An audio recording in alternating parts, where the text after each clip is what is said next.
ग्रेविटा के शेयर में जितने भी इन्वेस्टर्स हैं थोड़े से डर के माहौल में थे, क्योंकि फ्राइडे भी था, अब इक्वाली भी थी। बहुत सारे लोग आते हैं फ्राइडे को शेयर्स जो है अपने बेच के जाते हैं।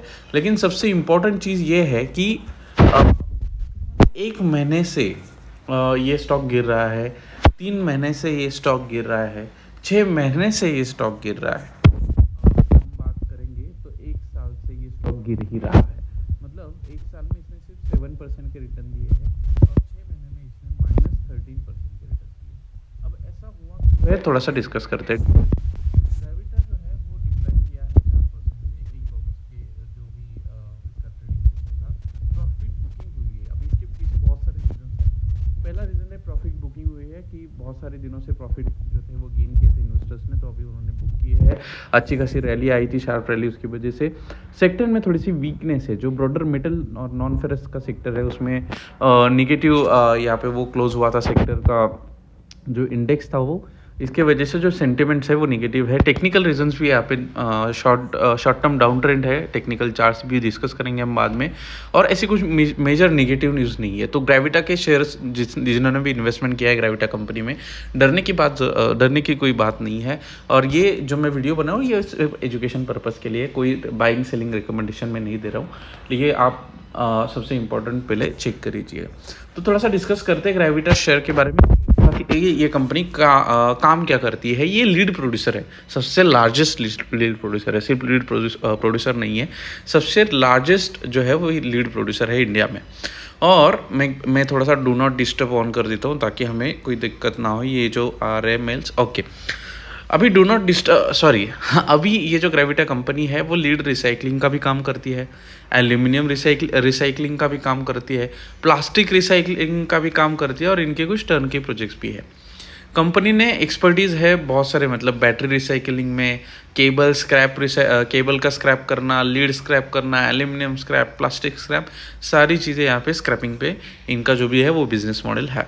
तो किसी भी कंपनी का जब आप एनालिसिस करते हो तो बिजनेस मॉडल को ध्यान में रखना बहुत ज़रूरी होता है। प्रोडक्ट का पोर्टफोलियो अगर मैं देखूँ तो लीड से आता है इनका सेल, एल्यूमिनियम से आता है, रबर से आता है। रबर में टायर ऑयल है इनके प्रोडक्ट्स, लीड में lead alloys, lead sheets, lead bricks वगैरह वगैरह आता है।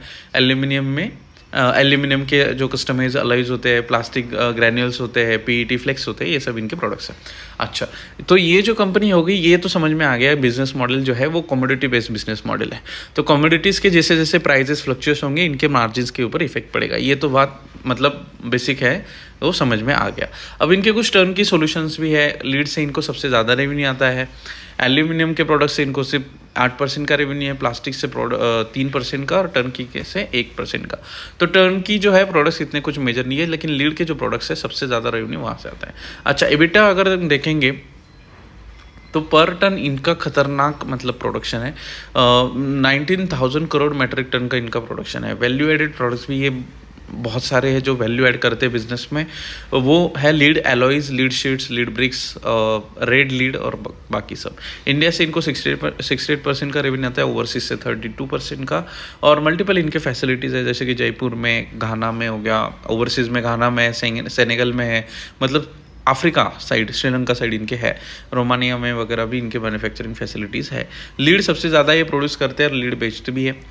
कैपेसिटी एक्सपांशन किया था कंपनी ने रिसेंटली। अच्छा, इंडस्ट्रीज़ को किन किन इंडस्ट्रीज़ को ये सेल करते हैं लीड, तो battery manufacturers, cable manufacturing industries, paint हो गया, डाई कास्टिंग हो गई, तो ये सारी इंडस्ट्रीज़ को ये अपना माल बेचते हैं। अच्छा, सबसे इंपॉर्टेंट चीज़ जो है, ये लीड जो है वो बैटरीज में यूज़ किया जाता है और बैटरीज ईवी में यूज़ की जाती है। तो ईवी का जो सेक्टर है वो बढ़ रहा है, आगे भी जाके बढ़ेगा।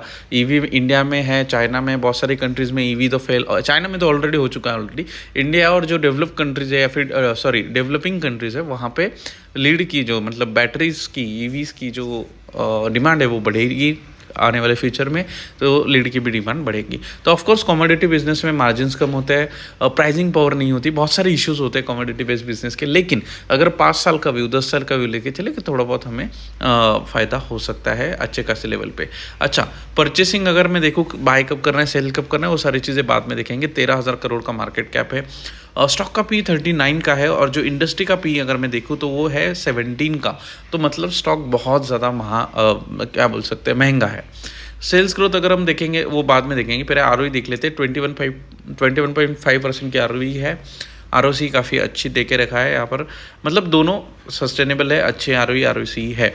आरओसी अगर आप रिटर्न ऑन कैपिटल एम्प्लॉयड अगर आपका अच्छा हो तो बिजनेस में कैश फ्लो अच्छा होता है, ठीक है। तो ये रिटर्न ऑन कैपिटल एम्प्लॉयड अगर 20% के ऊपर है तो अच्छी बात होती है। पी रेशो आप देखेंगे तो अच्छा सा करेक्शन आ चुका है स्टॉक में। प्राइस टू बुक भी देख लेते हैं एक बार।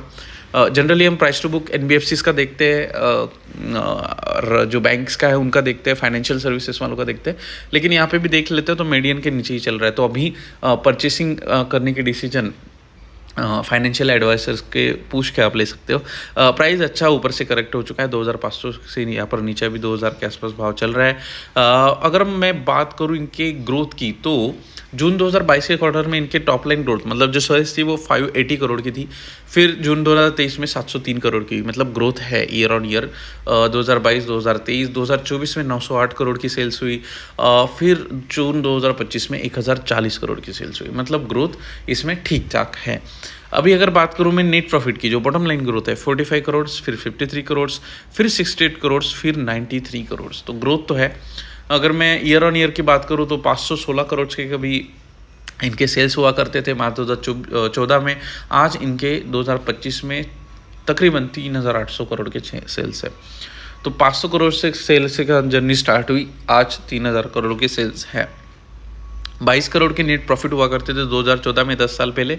आज 313 करोड़ के नेट प्रॉफिट्स है। तो compounded sales growth, compounded profit growth काफ़ी अच्छी रही है, मैं बात करूँगा। और स्टॉक प्राइस भी काफ़ी तगड़ा भागा है यहाँ पर। इसलिए मैंने आपको बोला कि कैश फ्लोज आप देख से 59 करोड़ का नेट कैश फ्लो इनके पास मार्च 2025 में, मतलब कैश में पड़ा है 59 करोड़। आप समझ सकते हो जिस बिजनेस का रिटर्न ऑन कैपिटल एम्प्लॉयड 20% के आसपास होता है, उसका जो कैश फ्लो होता है उसके पास वो थोड़ा अच्छा ही होता है। शेयर होल्डिंग पैटर्न की अगर मैं बात करूँ तो 73% की होल्डिंग थी, आज वो 55% की रह गई प्रोमोटर की जून 2025 में। एफआईआईज इंटरेस्टेड परचेस किया है एफआईआईज ने।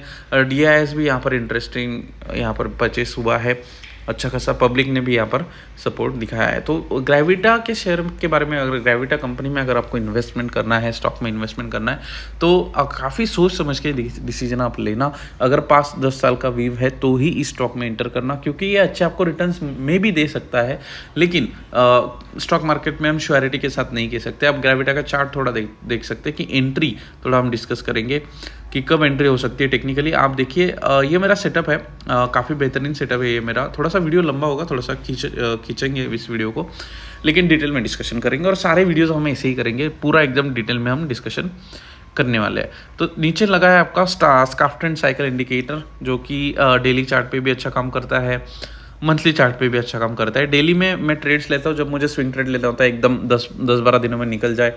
मंथली चार्ट में प्ले करता हूँ मोस्टली, जहाँ पे मुझे अच्छी एंट्री मिले और मैं उसको 2-4 साल रखूँ और फिर बेचूँ, ठीक है। लेकिन बहुत सारे लोग बोलते हैं कि स्टॉक लेके आपको बैठा रहना होता है, लेकिन कभी कभी जो डाउन ट्रेंड स्टार्ट होता है तब आपका स्टॉक जो है वो 1000 से 10 रुपये भी आ सकता है, अगर आप छोटे शेयर्स में काम कर रहे हो तो। ग्रेविटा एक mid cap small cap mid cap हम बोल सकते हैं उसको, 13,000 करोड़ का मार्केट कैप है, रिस्क है, लेकिन अच्छे से अगर कंपनी अच्छी है, बिजनेस मॉडल अच्छा है, लीड में ये टॉप मार्केट लीडर आता है, तो थोड़ा सा आप इसके बारे में सोच सकते हो।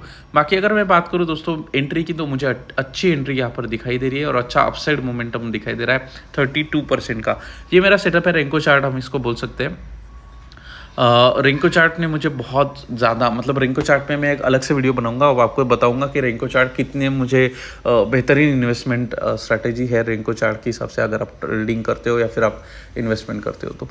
बाकी दोस्तों कोई बाइंग सेलिंग रिकमेंडेशन नहीं है। आपको अगर वीडियो अच्छा लगा है तो वीडियो को लाइक करें, चैनल को सब्सक्राइब करें और ग्रेविटा इंडिया स्टॉक को देखते रहे। उम्मीद करता हूँ दोस्तों वीडियो पसंद आएगा। वीडियो को लाइक करना, चैनल को सब्सक्राइब करना। बाकी मिलते हैं दोस्तों अगले वीडियो में, तब तक के लिए जय हिंद।